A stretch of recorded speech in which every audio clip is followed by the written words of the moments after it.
ये भी RRB group D का सवाल है, ये मैथ का आरआरबी ग्रुप डी का सवाल है।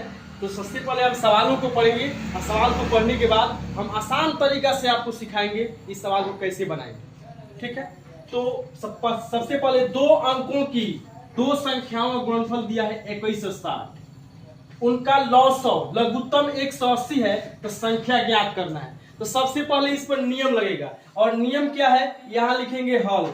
हल लिखने के बाद आप हल लिखेंगे तो सवाल चल देगा, सवाल चल दिया है। तो आप जानते हैं कि एचसीएफ गुणे होता है एलसीएम बराबर 2 संख्याओं का गुणनफल, 2 संख्याओं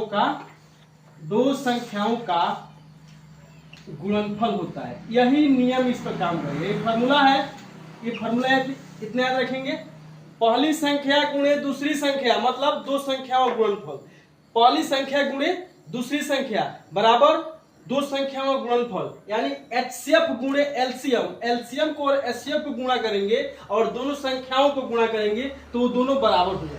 तो यहाँ हमें क्या हमें प्राप्त है, एचसीएफ सवाल में नहीं है, एचसीएफ नहीं है, और क्या दिया है, 2 संख्याओं का गुणनफल दिया है, 2 संख्याओं का गुणनफल आपको दिया हुआ है, एचसीएफ नहीं दिया है। तो एचसीएफ आप ऐसे ही लिख लेंगे, और एलसीएम दिया है कितना, 180, और दोनों संख्याओं का गुणनफल दिया है 2160 दिया गया है। तो यहाँ एचसीएफ आप पहले निकाल लेंगे तो ये कितना हो जाएगा, 2160, और एक गुणा में इधर, तो इसमें क्या हो जाएगा, 180। ये भाग देंगे तो पूरा में कट जाएगा 12 बार में।